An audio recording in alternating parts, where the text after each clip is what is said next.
So now So I'm just waiting. you were able to finally submit everything yesterday? Yes, I submitted it. I sent it over to Brandy. Brandy, I guess, got the our broker to sign it, Okay. and then I submitted to the that email address for the G card, and I guess I have to wait 48 hours. Yes. They go yes. So once they get that, they're gonna sign it. Yeah, it probably will be less than 48 hours, but yeah, it takes roughly about that. And then you'll be good to go. Hey Judith, how are you? Hey, Jimmy, I'm doing well. Just a heads up, I'll be on until about 9 o'clock. That's fine. Well, I'm actually trying to get sessions to be 30 minutes to most an hour, because I don't want you guys not to be able to, do other things that you need to do. Plus, information gets lost once it's too long anyways. Mm-hmm. Yeah, so I'm trying to see if I want to try and get it done 30 minutes to an hour. That's the reason why I always ask that. If you guys want to tell me the things you want us to talk about, I can easily get it prepared, or at least go there directly. But today I want to kind of like do it. Jay is on the call too. I'm expecting Sharice probably joining shortly, and so is Manny. We'll see if other people are able to join as well. But so how was your week, Judy? Anything in particular you need us to to focus on in the training today? No, my week was pretty good. Nothing that I believe nothing that I have that I need, any information on, any guidance on this week. Okay. Sounds good. Sounds good. I know one of the things that was texted to me that needed to be talked about, Sharice did say to me during the week. Well, actually, I think it was 2 weeks ago. She wanted to know the things that we need in, a survivor kit in open houses. So we can talk about that briefly as well today. Jimmy? Yes, ma'am. How are you? Good. How are you? I'm going to need like 10 more minutes just to get my kids straight, and I'll be back. No worries. It's going to be recorded, so we'll be able to, you can always go back to it. Okay. So, okay. Jimmy, Yes, I remember one time I mentioned that at one of the meetings that there are Wednesday mornings or Friday mornings, they mentioned residual income, and I don't know if maybe not today or one of these days you get to touch on that a little bit. Yeah, we can talk about that right now. Residual income. You want to know what residual income is, or how you can start creating? So I guess what the meeting was talking about when they were saying building your residual income, that you don't have to rely on selling. Right. One of the meetings that they were talking about. Right. So as you've been with eXp Realty. One of the things that eXp talks about, what makes eXp unique, or in any brokerage that you join, really, a lot of brokerages want to talk about, revenue share or profit sharing. The biggest thing about it is, the idea is, if you're in a place that you're doing good, your business is booming, and you can show other people, ways to build their business, it's always a good thing. It's networking, you can bring other people on board. Profit sharing is what most companies do. But what profit sharing does is, after the company pays, everybody pays the building, pays electricity, all that, whatever is left as a profit, they share it amongst the people. The difference between eXp's revenue share or residual income is this. eXp is not a franchise. We're one brokerage. That's the reason why you could, say, recruit someone in Philadelphia or Texas or even outside of the country, and they're doing business. And because you shared the information with them and they came on board with eXp, you can share in the revenue they generated. And the way it works is, because you already, when you come to eXp, it's an 80-20 split once you get out of your mentorship program, for example, right?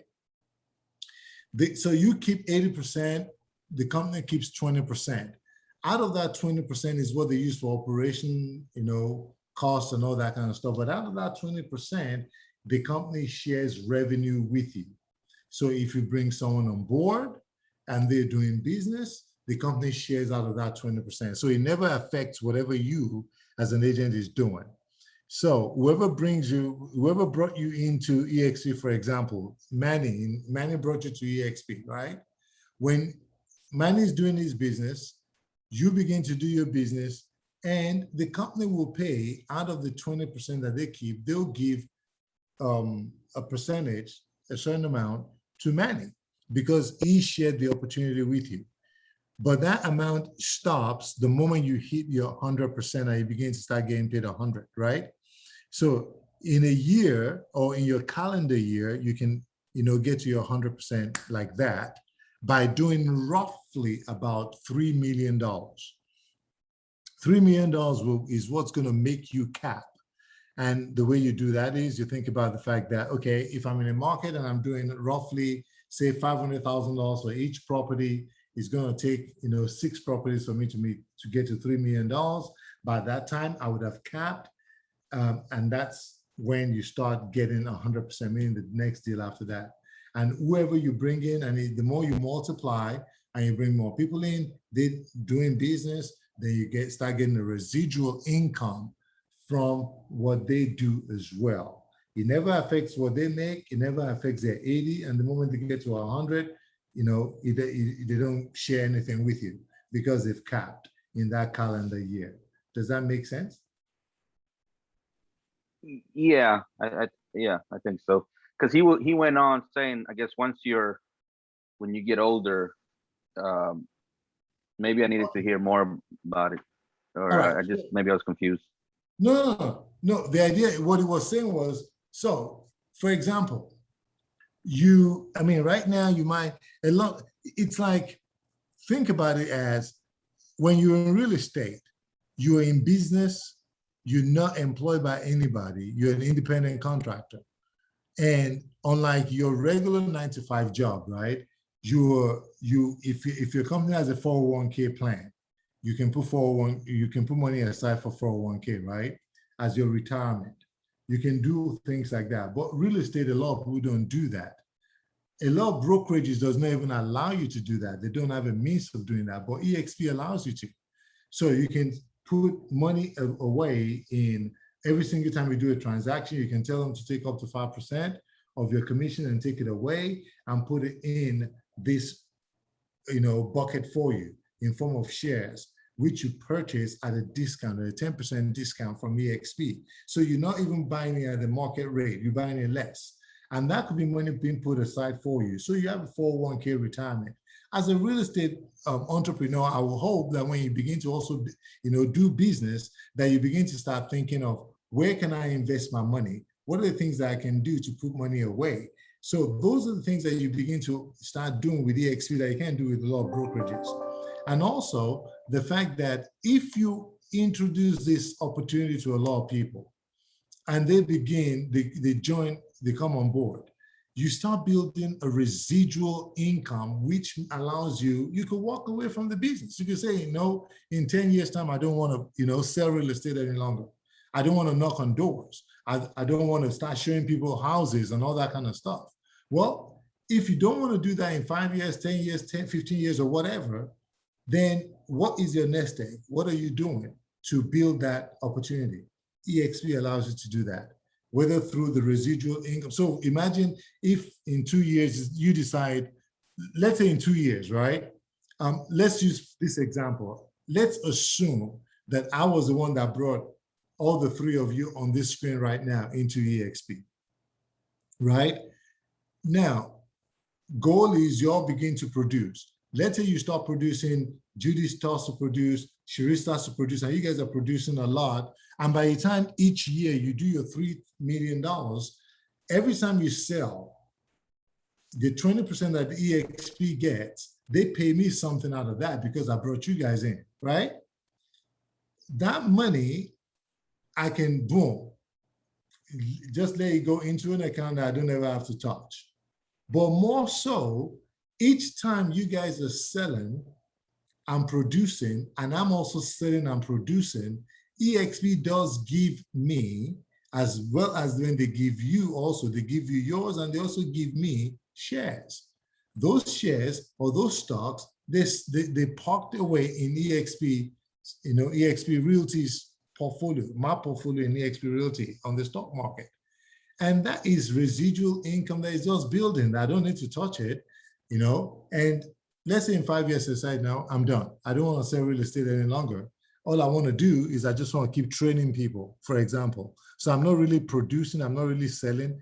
I'm still making income because you guys are producing, and the people that you bring on board, they're producing. So that's the residual income that we're talking about. That's how you grow your business. That's how you're sleeping and your money is working for you. You want to be able to be in a position where you don't have to work hard any longer at some point. When you're younger, you want to do all the hard work. When you're older, you don't want, it just it's different for different people. Me personally, I was fortunate enough that before I came into real estate, I was able to have a good, 401k nest egg. But what typically happens to a lot of people is when they leave that, some of them are even controlled by the employer. They can't even take it with them, So I was fortunate that when I was working in the corporate world, I diversified, and I told them I want my 401k to be in a totally different portfolio so that I can have control. Not everybody does that, but coming into eXp, it allows you to continue to grow that nest egg. And that's crucial. That's important, because at some point in your life, in your career, you're going to want to stop knocking on doors. You're going to want to stop, or anything could even force you to stop. I was on vacation, I took a daughter to college, and while I was on vacation, I knew my money was working for me residually, because not only do I buy stocks, not only do I trade in stocks, I also have, people who are brought on board who are doing business, and boom, I get rewarded. I close deals, boom, I get rewarded. All of those things, and my money is growing. And what you want to do is you want to get to a point where you're in the caliber of the people that are making $400,000, $1 million a month. So it's important. That's one of the reasons why we do this mentorship program, because I want to help you guys to be so successful in your business that you're so happy anytime you're doing whatever you're doing, that even if you're talking to a client and they're like, no, I'm not ready to buy, or whatever the case is, you don't feel like I've got to convince them from, you must do this in a very, harsh or hard way. You can be more relaxed. If a deal falls through, you can be more relaxed. You can be your best because you don't have to worry about money, because you don't have to worry about other things that typically will make you worry, because you're building a nest egg. I enjoy what I'm doing, not just because of money, but because it gives me the ability to be comfortable, to be able to do the things I want to be, I want to do. I enjoy helping people. But if you're not making money or you don't have residual income, it's hard. You can't be, all excited all the time. Yeah, you can force yourself, but you want to be in a place and a position where you're just flowing without making your life hard, right? For over a week, I was away, like I said, getting our daughter into college, getting her settled. And while I was away, I had, 3 deals that I ratified, and I didn't have to do anything. I didn't have to go anywhere to do it. That's another opportunity with eXp. I was able to get everything under contract, write the contract, send the contract, get everybody to sign it, send it to the agent, and boom, I'm getting phone calls and emails, contract ratified. That's exciting, So those are the kind of things that eXp affords you and allows you to do. But you want to start my goal is to help you all to be very successful. And while you're on this journey, you can start telling your friends or anybody else that you think or that you do business with, and you can start saying to them, listen, what are you getting at your brokerage? Are you happy there? Or can I show you a different opportunity where you can actually, be in a place where people are willing to help you, teach you, guide you, assist you in any way that you need, and you're making money, and you can build a residual income. You want to be in that position. So you want to start talking to people about it. Those are the streams of income that you can make in eXp. So it's not just about selling real estate. It's about the other ways you can make money without you doing anything crazy. Another revenue stream that you can make with eXp is this. Let's say you know someone who is in human resources with a big company, or you know anybody that just maybe growing their business or whatever, and they need a medium that they can host meetings or that they can do business virtually. Everybody's trying to use all different kind of Zooms, right?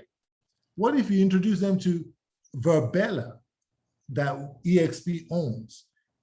If any of those people sign up for Verbella, you get a residual income through that. So that's another stream of income. So there's a lot of things that you can actually get with eXp that you need to, begin to explore. That's why I recommend to you that get into the eXp world, get some training in those training classes that is going on, find out what's going, because this is a community and a world that you can thrive in. It's not just about you selling real estate. It's about opportunities, because this brokerage was designed by a real estate agent, Glenn Sanford, designed for realtors. So you're a partner in this brokerage. You're not a franchise. The difference between a franchise and an eXp is a franchise, you have to, cough out money to buy something, to own something, and hopefully do enough business that you can start generating profit. eXp is different. You don't need to lay out any capital to buy into this. It's a brokerage designed for agents by agents. So you are a part owner of this business. That's why you can hire, recruit, do anything you want with anybody, anywhere in the world that eXp is in, and you're making money without you doing anything. All you did was share an opportunity with them, and they're doing business, and you're making money. So think about it like that. Think of all the opportunities of what you can do. Don't ever limit yourself, and don't let anything limit you in this business. So that's important. Any other questions in reference to that?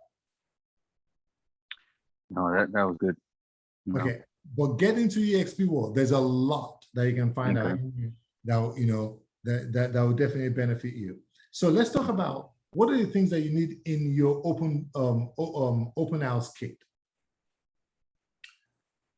My recommendation to you all will be this. You need to get yourselves at least 15 to 50 open house signs. Get a lot of open house signs. Because the thing about open house is this, and especially when you're starting in this business, it's one of the best ways to get your business going. When I came from Keller Williams and I came into eXp, one of the things that I learned quickly at KW is most people don't want you to do an open house on their property. They want to do, most listing agents, they will not give you that opportunity, because open house is a source of you generating fresh leads. Okay, so, and what happens with fresh leads is that's your business. That's how you make money in this business. You need leads, whether it's seller leads or buyer leads. So when I came over here to eXp, I was like, I spent this much money. I spent a lot of money when I was at KW. And I was like, it was a total waste of my money. I ended up having to write most of it off as a tax write-off because I didn't generate any business. I really didn't do any business. I sold 3.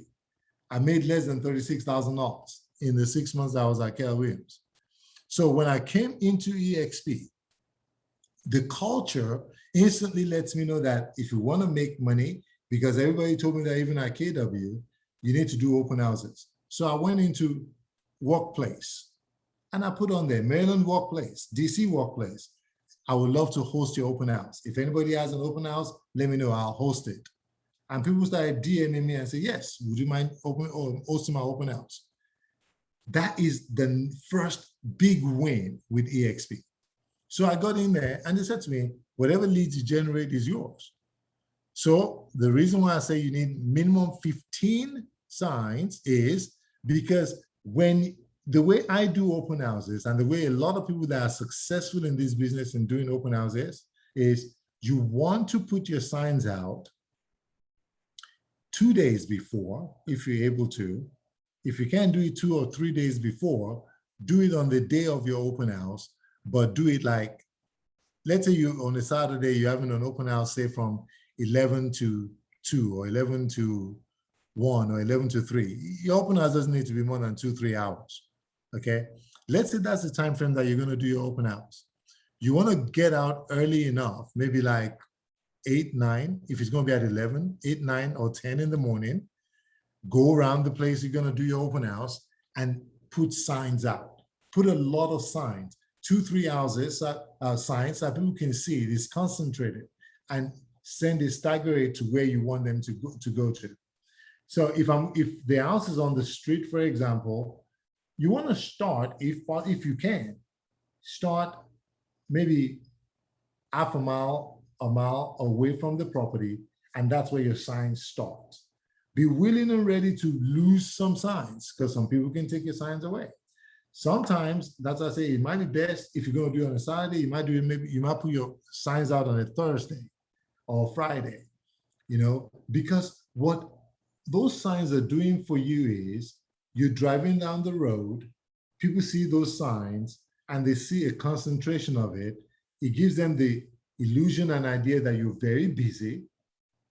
It gives them the illusion and the idea that I want to go there.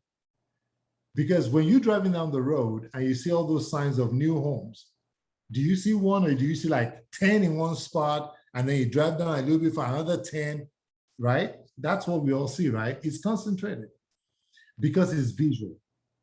It makes you say, I want to go there. I want to go see that place. And people are following those signs. So that's why you need a lot of signs. That's one thing. The other thing you want to do is you want to, if you can, I recommend you do this, whether it's before you start the open house or days before, especially with your own listing. You want to go and knock 10 doors to the left, 10 doors to the right of your property. So this is the property in the middle that you host in an open house. You want to go 10 doors, knock on 10 doors to the left, 10 doors to the right, and on the other side of that street, 20 doors. One of the things that I do when I do that is this. I go knock on the door and I say, hey, my name is Jimmy. I just wanted to let you know, I want to apologize ahead of time. I'm hosting an open house on Saturday between 11 and 1. It's going to get crazy. And I want to apologize in advance if for any reason, any of the people that come to see the open house, they are causing a nuisance or they block you in or whatever, please, this is my business card. I do not want to be a nuisance. This is my business card. Call me or text me. I'll make sure I get them to move away so we do not disturb you. What do you think that does instantly if I knock on your door and I say that? Anybody? Yes, first of all, it establishes your presence in the community and what you're doing. And possibly it could be a lead. Somebody else want to sell their house and possibly buy another one. Exactly. And the excuse is better because I'm not going on there and say, oh, I'm hosting an open house. This is my business card. Do you want to sell yours? I'm not asking them that question. I'm not saying, do you want to sell yours? I'm not saying nothing like that. I'm coming to apologize. I'm going to, even if only one person shows up on the day, it doesn't matter. All I'm saying to you is, I'm going to be hosting an open house on Saturday. I know based on what happens with my open houses, it's going to be real busy, but I want to apologize in advance. Please, if there's any nuisance, this is my card. Call me. I'll take care of it. It makes you a nice person. It makes you considerate. They see your face. They instantly like you, or they're going to tell you, oh, nothing's going on. But most of the time, people, when you do that, they're going to stop you and say, oh, really? Which house is that? Ah, okay. How much are you selling it for? Now they're engaging in conversation. You don't need 20 of them to engage you. You just need 1 or 2. If they're asking you questions, they probably don't have an agent. So that's a lead. Now you have a conversation. And then when you leave it, you can say, if they take your card or whatever, you can say to them, oh, by the way, if you need market report information, text me or email me, and I'll send you a free, emphasize the word all the time, I'll get you a free market information. I get you a free market analysis. I get you something of value. But I never went there in the first instance to say, hey, I'm a realtor. Do you want to sell your house? Let me know and I'll help you sell it. I never said that. So that's one reason why you do that. $10 across, $10 sideways, left, $10 to the right, $20 on the other side. If you need to go around the corner, do that. That's very important that you do that. Another thing that I do if I'm doing an open house. So these are the kits. When it doesn't have to be even materials, but these are kits, the things that you need to do to host a successful open house. Another thing I do is the days before. If I'm going to host an open house on Saturday, I start to advertise my open house on Tuesday or Wednesday on social media.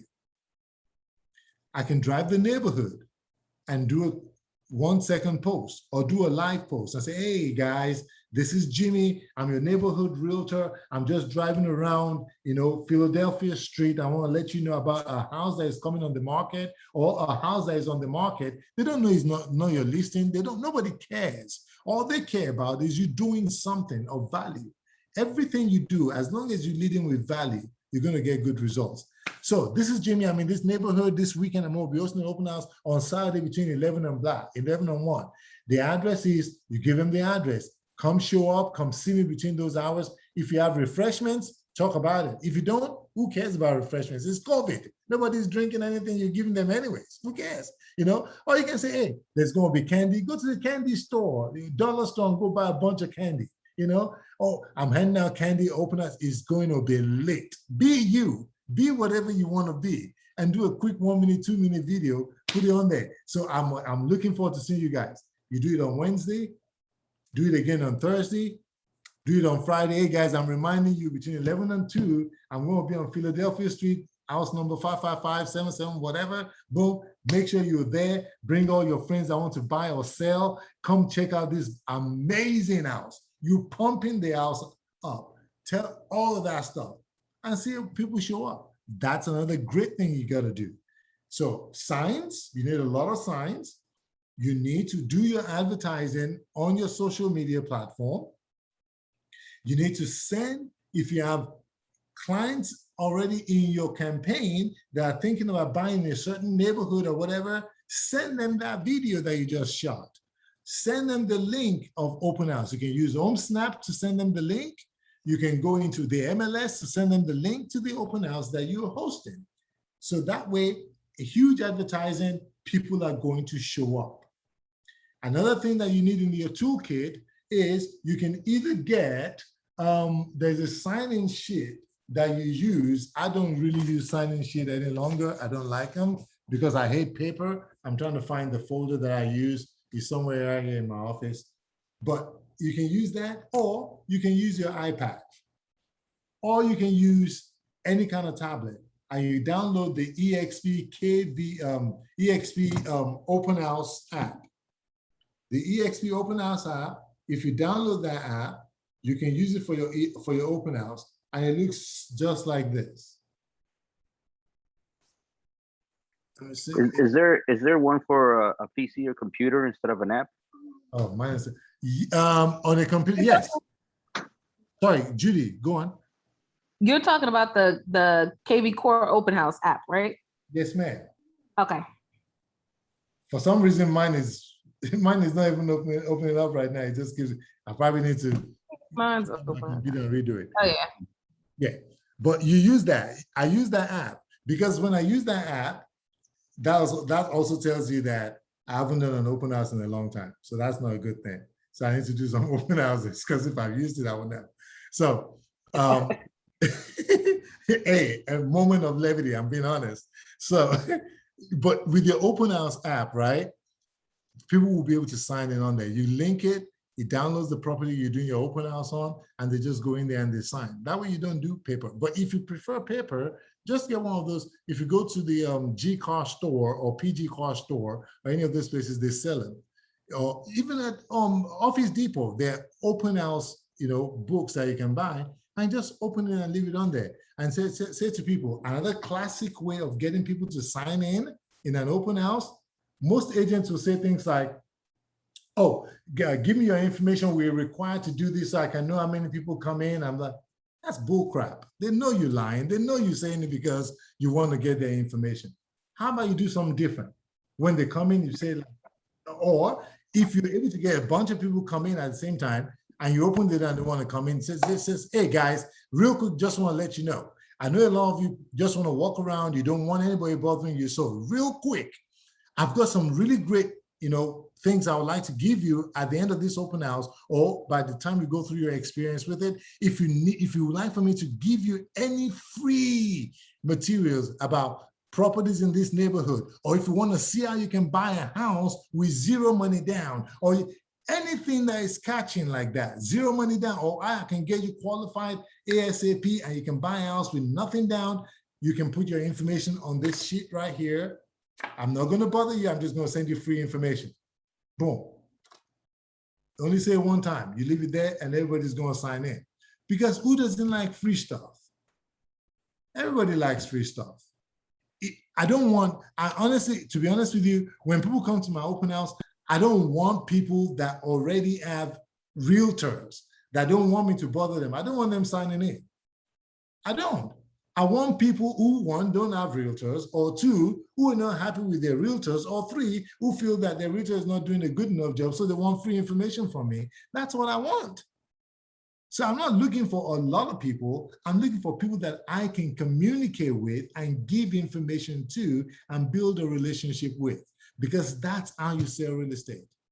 So you need that. You need something for them to write names on. Give them something free. Tell them the reason why. Hey, if you already have an agent, you don't need to fill anything out. That's fine. But if you need an agent that will give you free information, you can say it like that. If you would like to get some free information, leave me your phone number or email. I promise you I'm not going to bomb you. I'm just going to send you that piece of information. And that's it. When you say it like that, and then another key thing when you're doing an open house, please don't follow people around. I really don't see why people do that. It makes the buyers uncomfortable. They want to walk around and look around. Let them go around and say, I'll be over here in this corner. If you have any questions, let me know. You make yourself available. You're not pressuring them. Let them roam around and let them come back and ask you questions, pick up your card or anything like that. So those are important. Things like, you buying drinks, coffee, all that stuff and putting in an open house. Sure, if you want to, you can, but you don't need to. You truly do not need to. What you need is, you need signs, tons of it. You need free giveaways, candies, or, marketing materials. Put stuff around that they can pick up that has your information that they can call you back on. You put those things around. That is your survival open house kit. And there's a ton more that you can put in there. But for now, those are the kind of things that I'll say that you want to put in there. And follow up. Questions, inputs?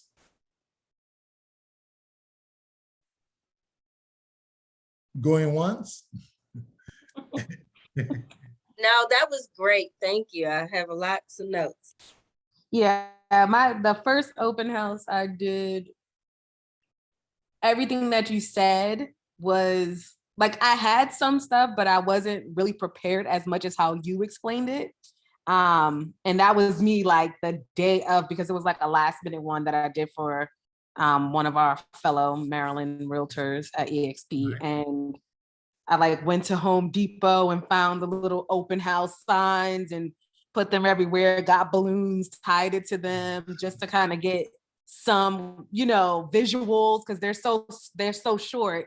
Yes. And was able to do it that way. But yeah, everything that you mentioned about the whole open house part of it, that sounds like more of a plan and more preparedness for what I experienced my first open house. Yeah. Now, let me give you another trick too. This is the reason why you can go to Home Depot and go get them.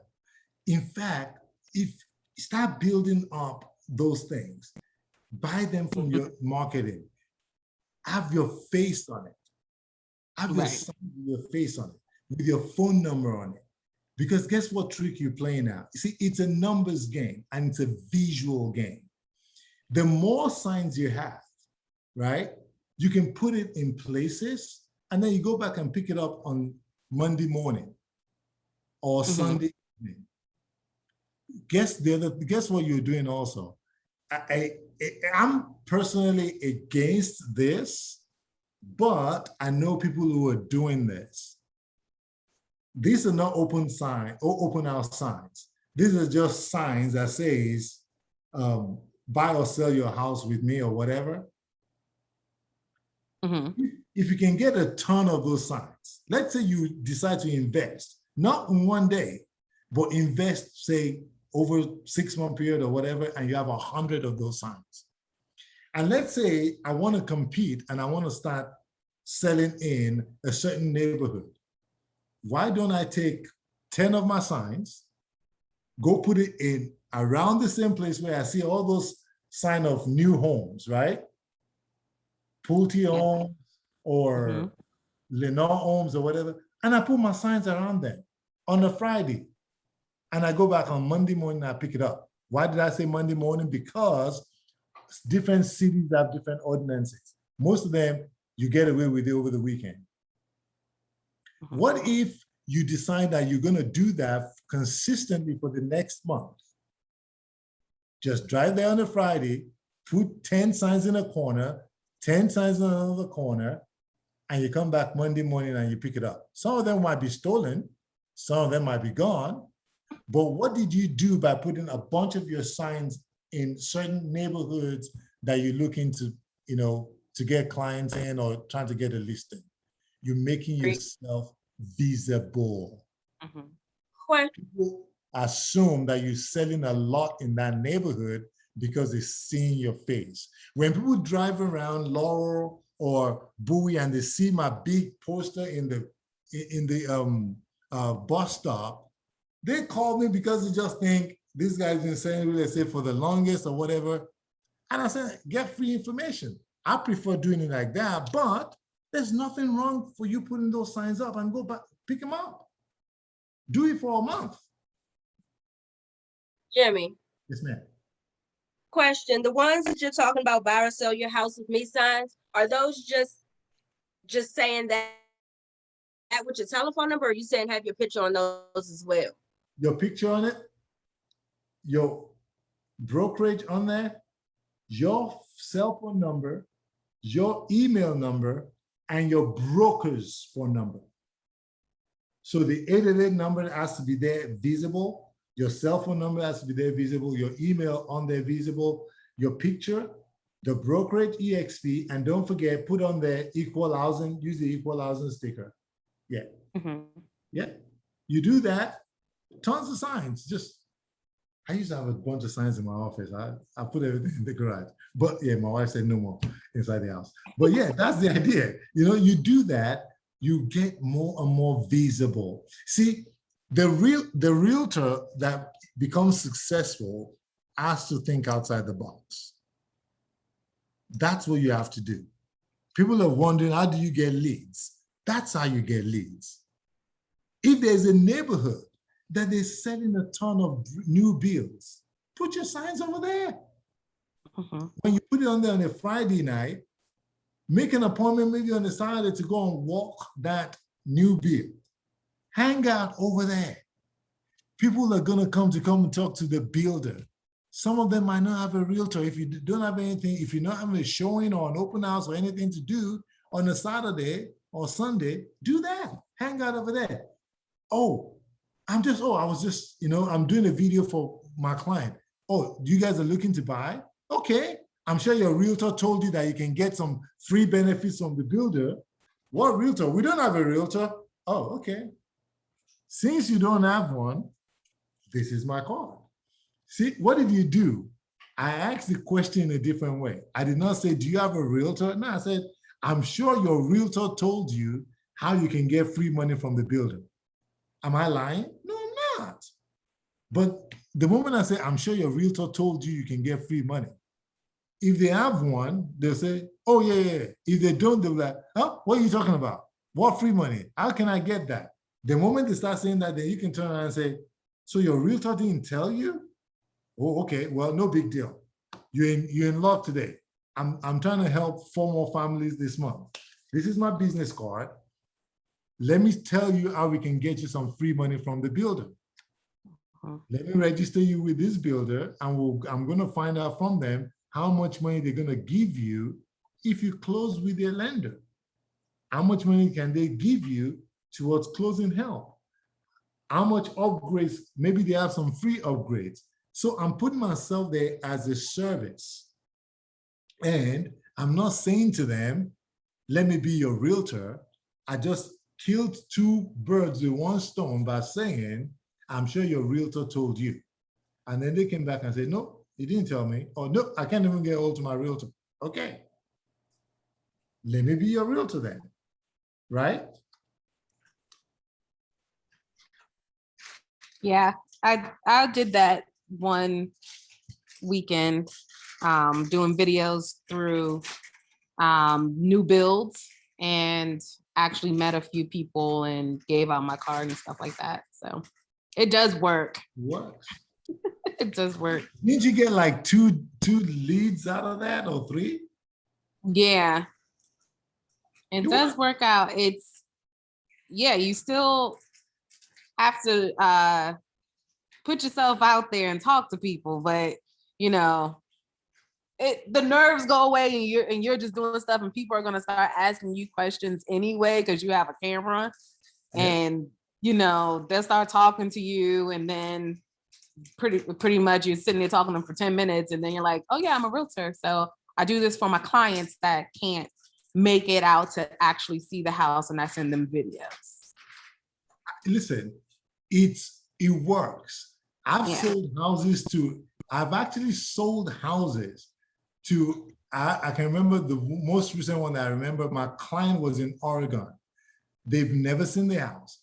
I went and did all the walkthrough for them on FaceTime to show them, and we put a contract on their house. We put contract on like 5 houses before we eventually got the one, because we got beat out by all the other 4. But I had to get him to that point. I'm like, dude, we're paying $50,000 over. I said, that's the way it's going to work. So eventually agreed with me, and that's what we did. And I did the video. He loved the house. Boom, we wrote a contract. But while I was doing that, other people saw me and they were like, wow, this guy is giving great service to his client that is not even here. I want you to be my realtor. People driving around, they just saw a house with a sign in front of it, and then they see my car outside with my magnet on the side of it, and they waited for me to come out, and they said, oh, you're a realtor, can we see the house? I said, well, do you have a realtor? I said, I don't mind you seeing the house. I don't have an appointment. I'll show it to you, but I want to know, just for, ethics, I want to know, do you have a realtor or you don't? So I can know how to, talk to you. The guy says to me, what does it matter? I said, well, in Maryland, if I don't disclose this to you, I represent the seller by default. And when we walk inside this house, if you ask me certain questions and you tell me certain information, because I do not work for you, and because I do not know whether you have a realtor or not, you could, inadvertently give me pieces of information that could go contrary to your benefit, right?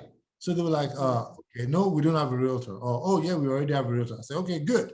Since you have a realtor, then no big deal. I'll show you the house. It's only going to take 10 minutes of my life. Let's show it to you. I don't have a realtor, then I had to explain to them what agency meant, and to let them understand, how we can proceed if they choose to have me as their realtor, and what I don't want them to disclose to me, or what I cannot answer just because we don't have a relationship. Because at that point, they're my customers, and I owe them certain duties, ministerial duties that is owed to them. But I do not owe them anything other than that. But I needed to let them understand that. So that's crucial. Any other questions? Any other thing that we should talk about?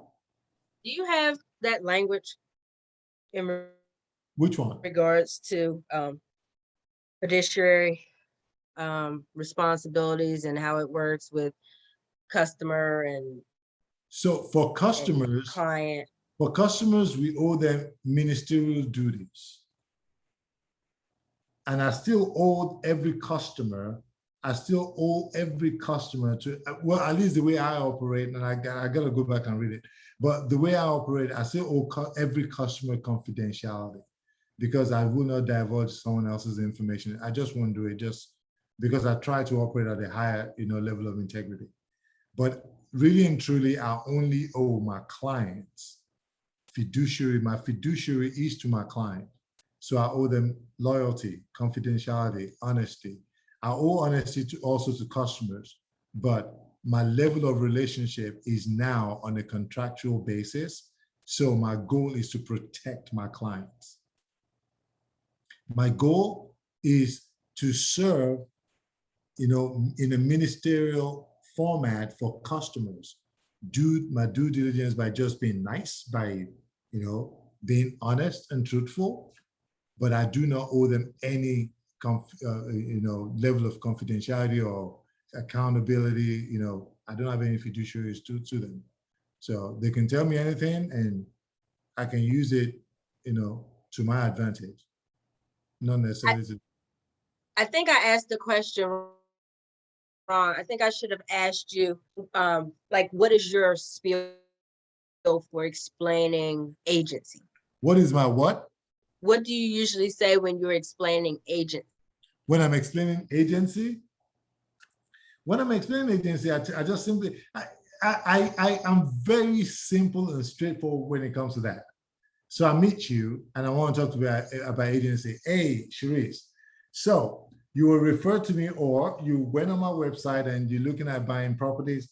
So one of the things I do, Sharice, is as if I'm fortunate enough, that's where I put it. If I'm fortunate enough to be your realtor, to be your agent, there's certain things I would like to explain to you, that the duties and obligations that I have to you that I do not owe to anybody else who is just a customer. So this is going to be a relationship between you and I. My goal is to help you out, to make sure I help you find your, the best property that meets your need. And for me to do that, there's certain things that I must do to make sure that I make you successful. One of the things is I'm going to try and make sure I find you a lender if you don't already have one. I'm going to make sure I tell you exactly how this process is going to work from beginning to end, what is expected of me and what you can expect from me in our relationship and what I would like to expect from you. Now, if you don't feel that you want to get into a relationship with me yet, if you don't want to date me, right now, and you want to test the market, that's fine too. And I don't say it like that. It just depends on the way, that person approaches me.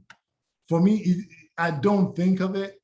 It just comes out, because I guess the way I approach every single situation, I already assume the sale. I've been in sales for over 20 years. So everything that I do, I always assume the sale. So I don't come to anybody and say, would you like me to represent you? I don't. I just don't.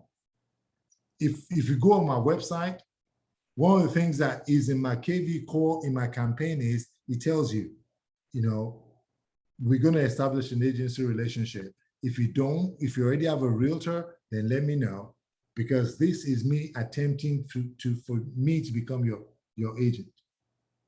Then I'll tell you the reason why. Understanding whom real estate agents represent. It spells it out, and I don't go through everything verbatim. I just pick things out. But I've never been in that situation that, if I get to a point, and this has happened in the past, and I'm getting into, it becomes combative or an argument ensues about someone wanting to sign my agency agreement, I just simply tell them, I don't think we're going to work. I don't think this is going to be a good relationship. It's not going to be in your best interest or mine for us to continue this conversation.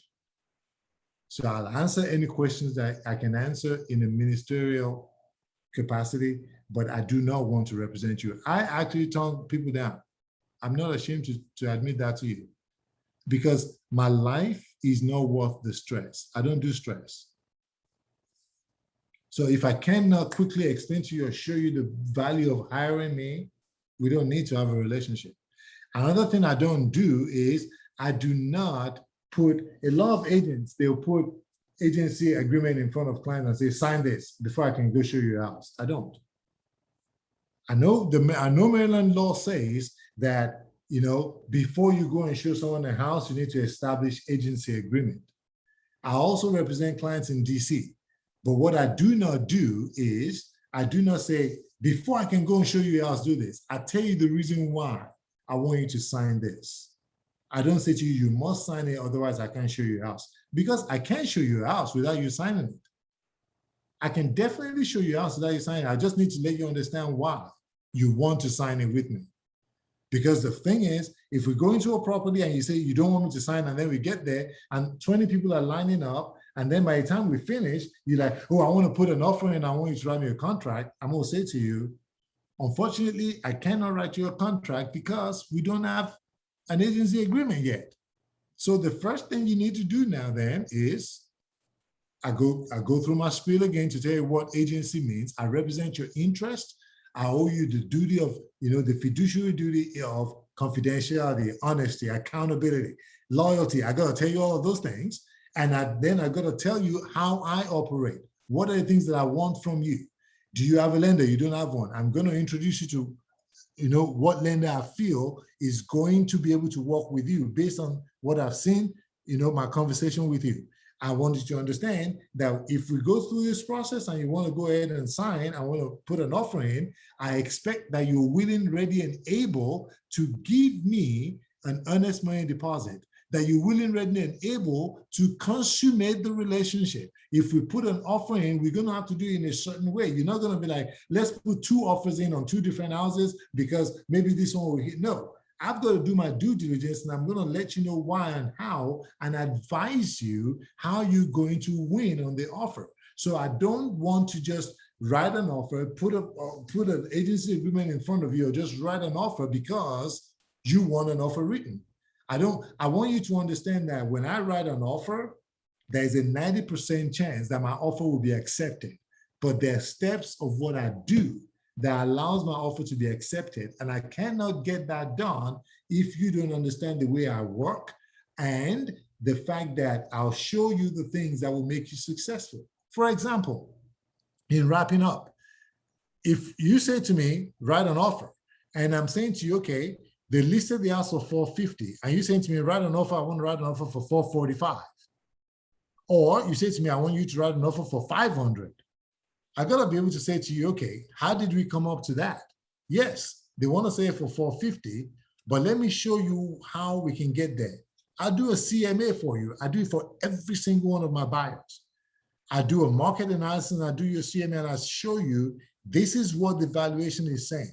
Now, based on this market, this is what we're looking at. Based on all these factors that you're looking at, what do you think you want to offer? This is what I suggest and recommend you offer, but what do you want to offer? So if at the end of the day, I say to you, they're selling it for 450, I believe you're going to win if you write a 480 offer, and you turn around to me and say, nope, I'm writing 425.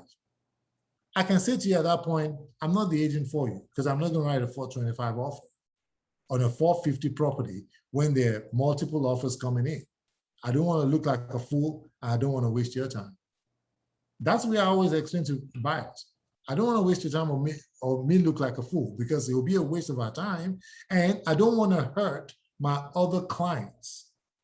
Because if I send in a ridiculous offer that doesn't make sense, then the agent on the other side, next time they see my offer or offers on any other client, they might be like, I don't want to go through that guy's offer. He doesn't know what he's doing.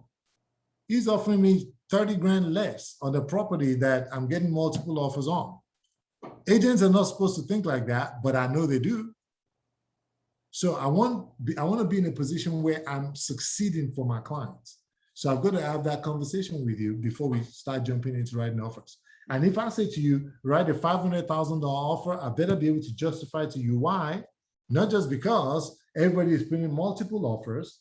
I'm justifying it based on what your CMA says. So that allows you to win as a client. And most buyers will understand that.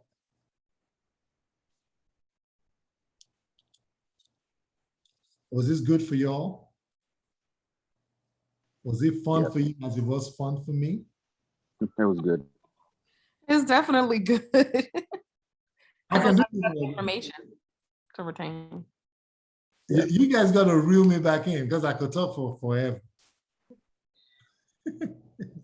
I could keep talking forever. I enjoy it because I love to help people and add to people because it's all about value for me. So go on. Is there a place that lists the documents that you should give a new buyer, documents that you should have, maybe like in a kit in your car, for writing an offer? Or should I not even worry about having a paper to write an offer? Everything is done online. And if everything is always done online, how do I know which documents to use? Okay. Or what would need to go into for an offer? Yes. So first things first, Trello board. If you use Trello board, there's a checklist on there for Maryland where you will find you're muted. Can you repeat the location?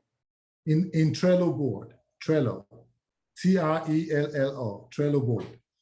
So if you go into Maryland eXp Workplace and you click on Maryland, you can get into Trello board from there. There's a checklist. The checklist, you have a buyer's checklist, you have a seller's checklist. That will tell you the forms that you need to have on each and every one of your transactions, whether you represent the buyer or if you represent the seller. Now, the kit that I would recommend that you have put together for you is, most importantly, partner with a lender that you can call. Andrew Price is an awesome lender, that you can partner with. Andrew Price will get you things that you need. But in your buyer's kit, for example, you want to put things like a buyer's, you want to have maybe a buyer's financial information sheet so that they can see for themselves what can they afford, what can they not afford, what should they expect in a transaction. You want to give that to them. You want to include, so that's a buyer's informational sheet. And I'm trying to remember the other one. A buyer's informational sheet, and there's the,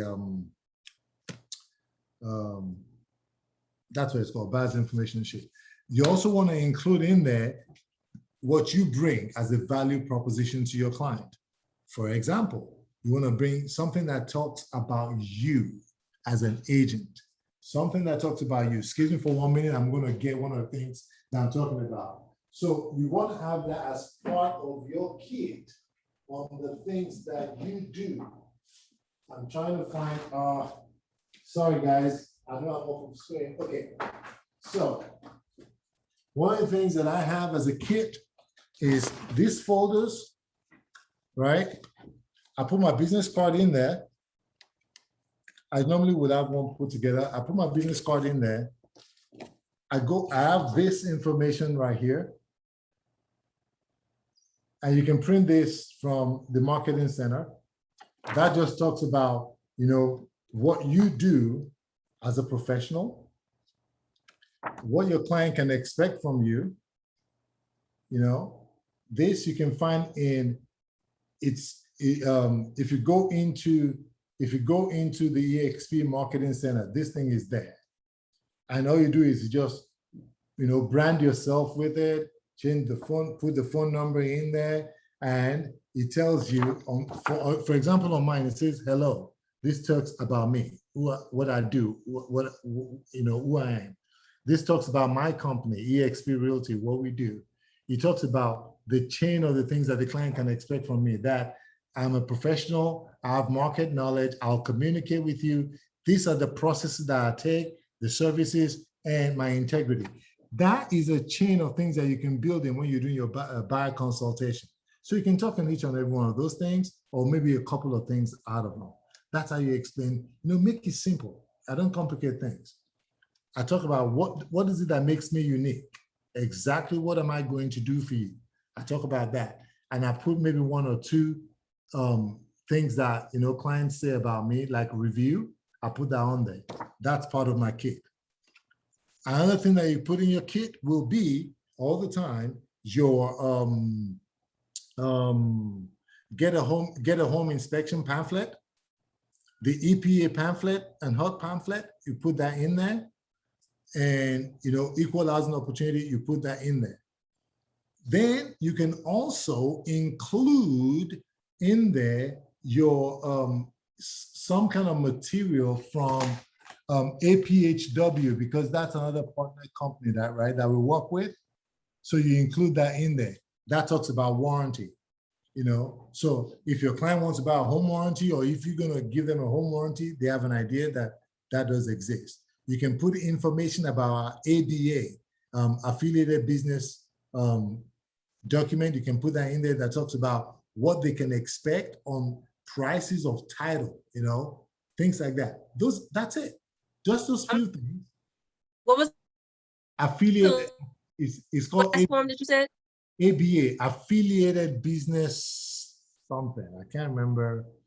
Let me see if I can just quickly share that information with you just to see what it looks like. So basically, let me go here. Am I on the right screen? Actually, let me see. Can you see my email? Never mind. No, it says available home sites. Okay, let me go to, that's not what I want anyway. We want to be here. Okay, so let me just go into. Sorry, Jimmy, I'm about to log off. Okay. Y'all have a good night. All right, Judy. Thank Have an you. awesome evening. Thanks for coming in. Of course. Let me get this real quick so I can show you what the ABA looks like. Documents.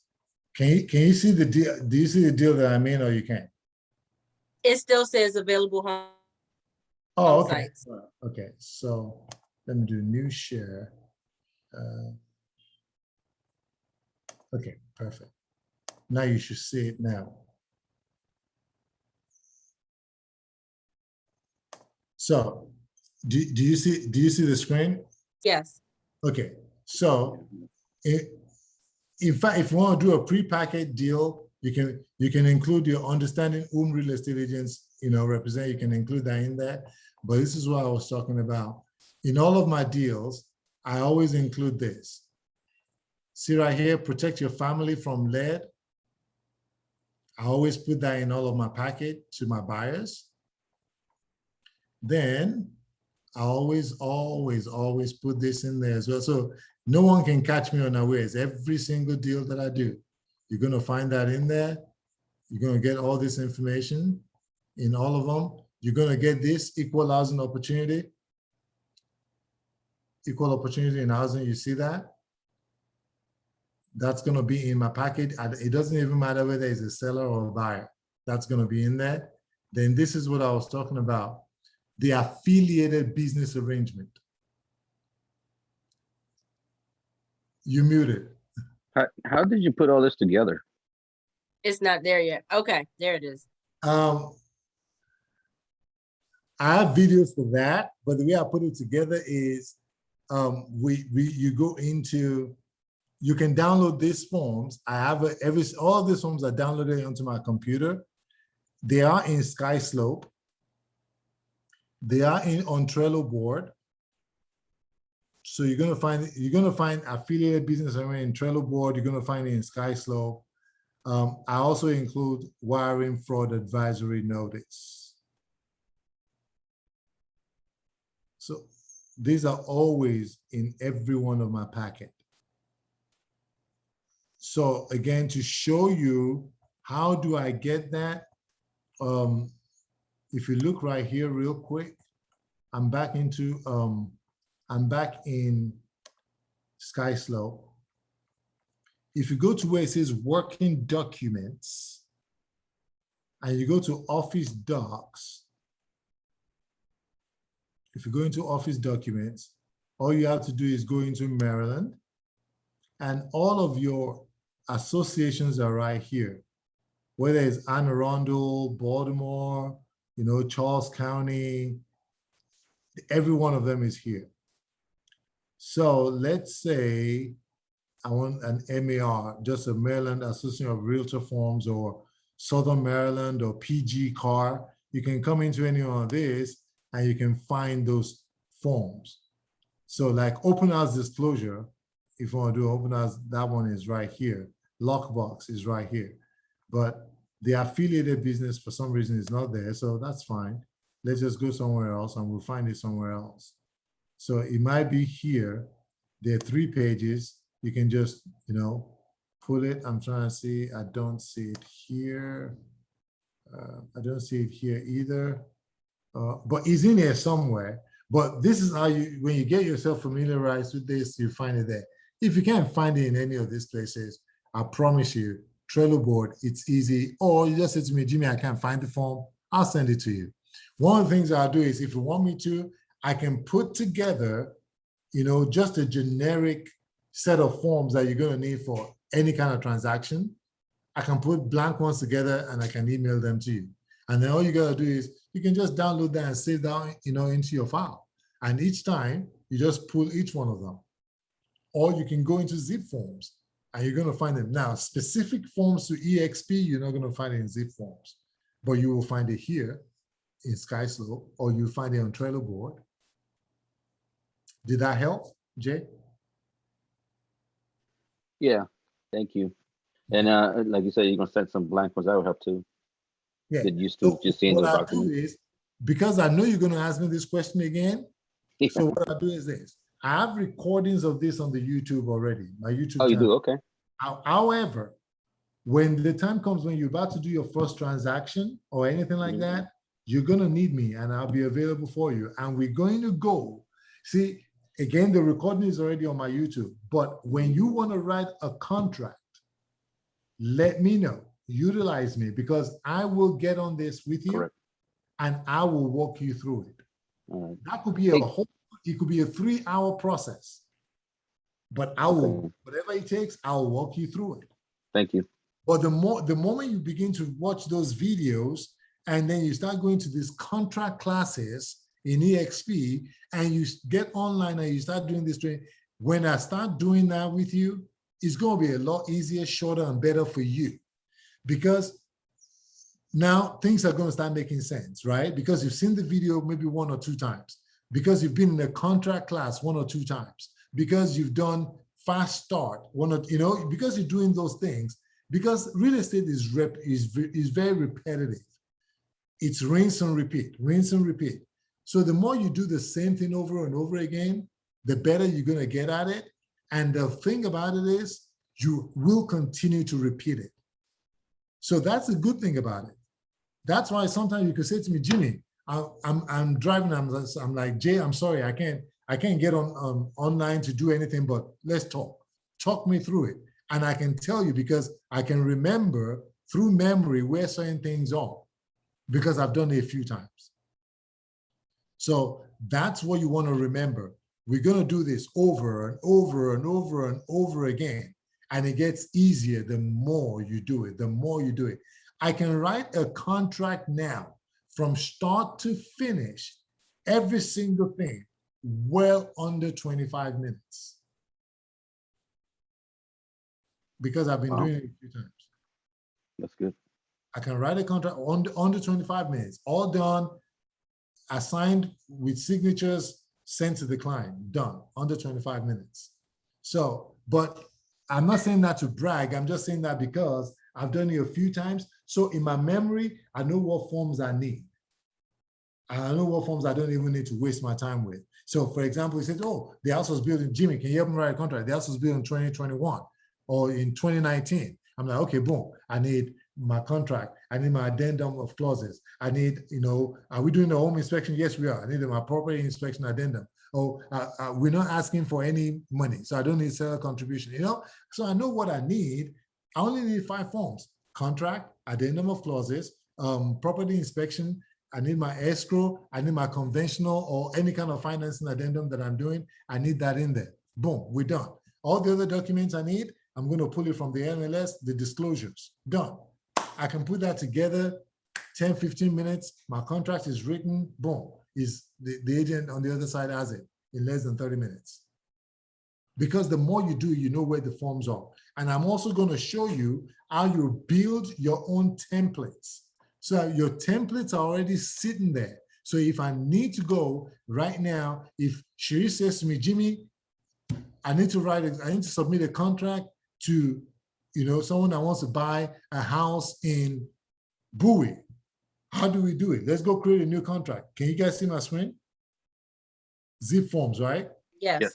Okay, so I can say, oh, you want, okay, boom. Okay, let's go write a contract. Boom, I go to transactions, I click on new, boom. It's going to be a new purchase offer, boom. I can say, Sharice is the client, or I can use the address. I just say Sharice client. Boom, that's the name of my file. It's a residential deal. It's active. I go right into the MLS. Boom, I can connect MLS. I mean, just to show you how quickly and easily this could be done, watch how quickly I could do this in 2 seconds.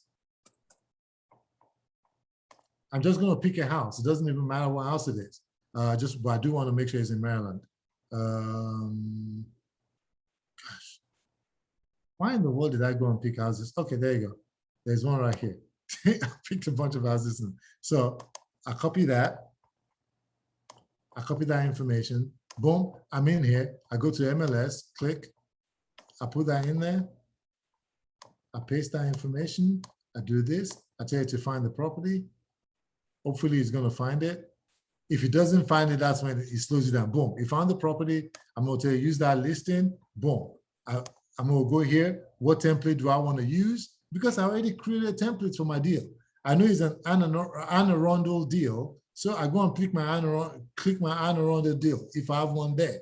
I don't have one, so we're just going to assume. I'm going to use that. Boom. I pick my template. I click save. Boom, boom, boom, boom, boom. He's applying it to it. Boom, that's my deal. Documents. All of the documents I needed is right there.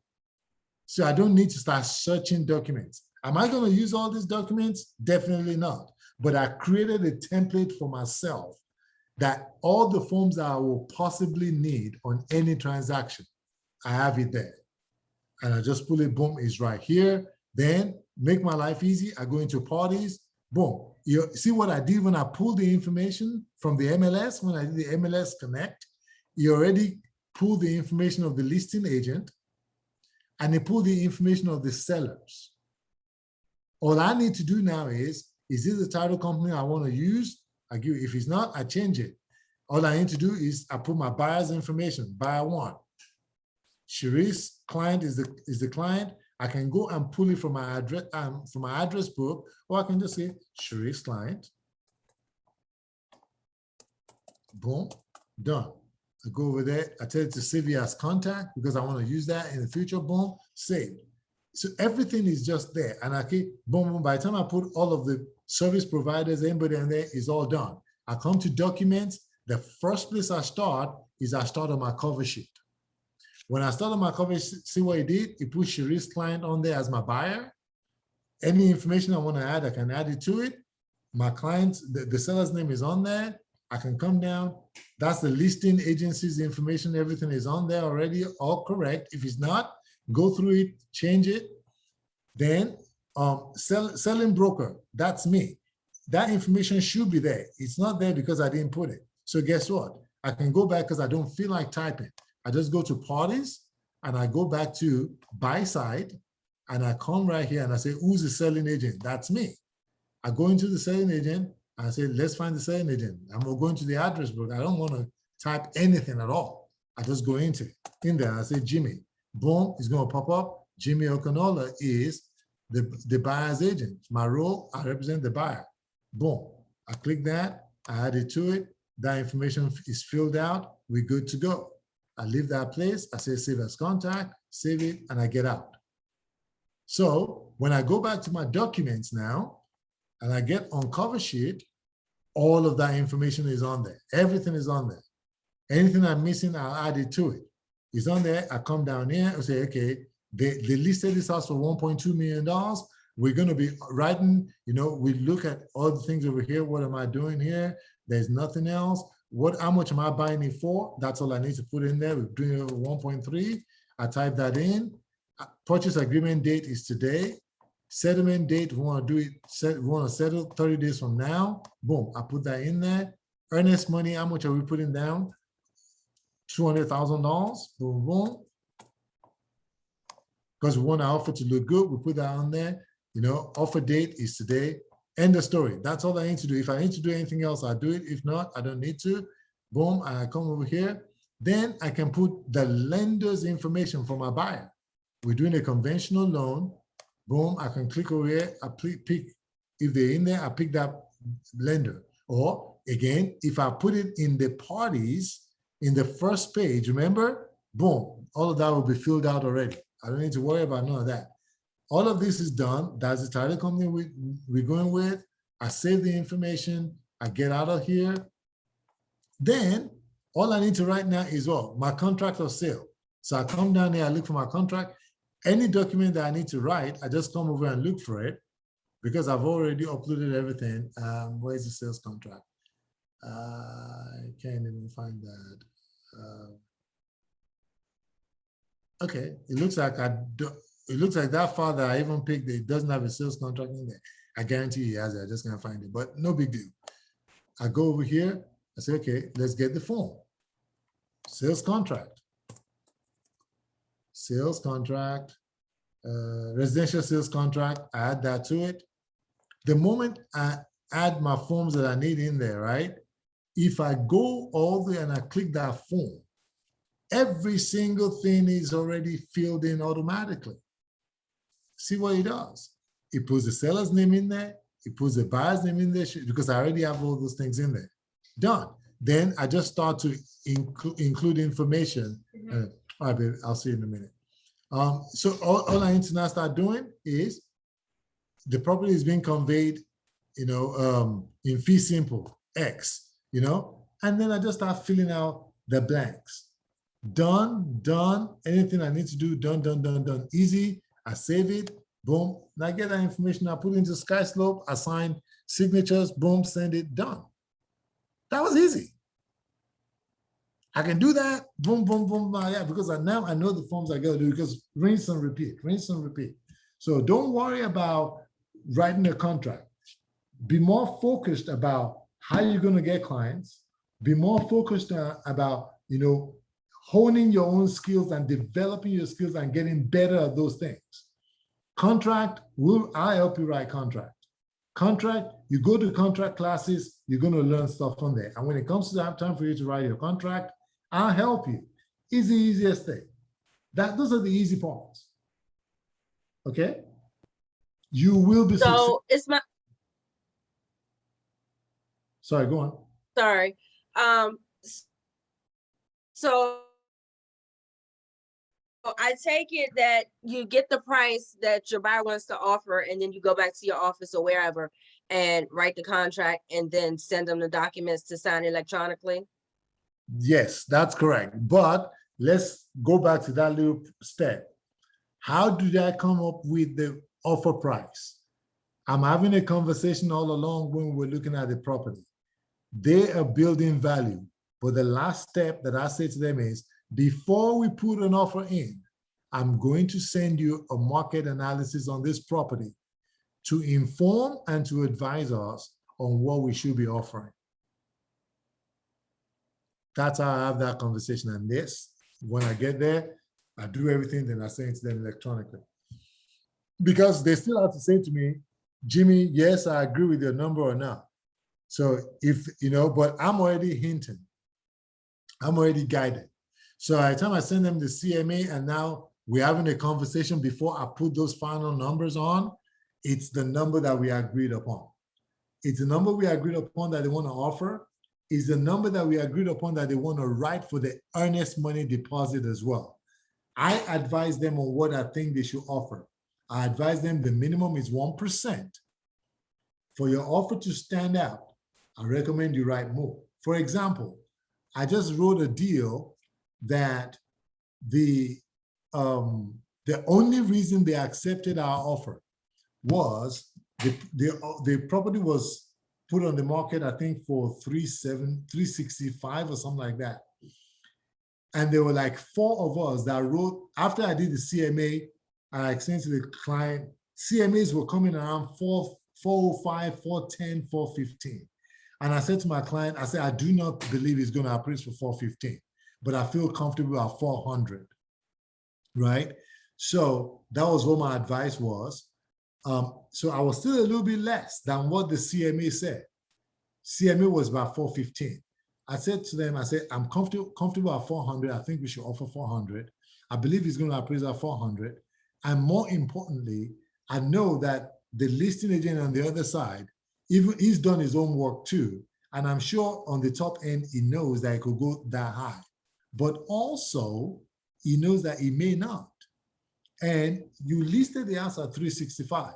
The likelihood of most people writing at 415 is not that high on a townhouse in that neighborhood, right? So my client agreed, said, let's do 400. But I told him, I said, I also believe there's going to be quite a few people that will write that. I said, so, and most of them will probably put in a 1% EMD or $5,000 EMD. I said, what's going to set us apart is let's shock them and write a $20,000 to a $30,000 EMD. I said, let's do it like that. I think if we do that, we have a shot. We wrote it for 20. My offer went in. Matter of fact, I called the agent. The offer deadline had already passed. So I called the agent. I said, listen, I said, I know you put it on the MLS that offers needs to be submitted by 2 p.m. I said, but my client just called me and says he wants that property. He's happy with it. He's seen it before, you know, and I want to put an offer in. Can you give me some time? Because I cannot get it to you by 2. I'm calling you at 3:30. So there's no way I can put it in at 2. He says, well, if you can get it in tonight, before 8 p.m., I'm presenting at 8. And I told my client, right, 20 grand. He wrote 20 grand. The offer went in before I got the offer in exactly 7:58. By 9 o'clock, I'm getting a text PM. I'm getting a text message from this listing agent. It says, my client loves your offer. Are you sure your client is good and we can get this ratified? I said, absolutely. There was another one too like that I wrote, and we were actually less than everybody else. But again, we wrote a very big earnest money deposit. We wrote 35 grand. And the agent actually negotiated and said, listen, if we can get to this point, my sellers will accept your offer, even though you're the lowest, but they like your EMD. But if we can get closer to this number, they'll pick your offer. I said, okay, show me the other deals, the other offers that you have in hand that proves that indeed other offers were beating me. And he sent the first pages to me. They were all beating me in what I offered. They were, in fact, there was the 2 that he sent to me, they were all beating me by $15,000 and $20,000. But our EMD won the day. And we moved closer to their numbers and we're done. So you have that conversation with your client. That's the reason why you have a buyer consultation, so they're comfortable with you. You're showing them value of what you can do, and now you can help them win. When you do things like that, it makes a whole lot of a difference in how your deals can go. All right. I was trying to make it an hour. I think we've like 1.5 hours now. I really need to try to start making these things 30 minutes to an hour. You need to stop letting me talk for forever. Thank you for the training today. We're making up for last week. Yeah. I know, right? I know. I'm so sorry for last week. Man, last week was such a tough All day. good. I Thank you, asked Jimmy. you, Jimmy. I'm telling you, I was gonna do it. I was gonna make it, but everything was just, and it would have been a really bad training because I could have still do it. I could have still done it, but I'll be on the road and everything will be just choppy, and you guys would not, it wouldn't be a good experience. So, but you got me now, and you got me every single day whatever you need. Thank you, Jimmy. I You're appreciate it. welcome. It's my pleasure. Have It's a my- great night. Take Yes, care. sir. Bye. Take it easy. Have a wonderful Okay. evening. Sharice, Thank have a you, wonderful Jimmy. evening. Let me know if you need anything. I'm gonna try and get you some more leads again, okay? Okay, can you stop the recording? I thought, hold on. Let me see. Hold on. Oh, no. I don't want to, I don't want to cancel the meeting. Let's stop.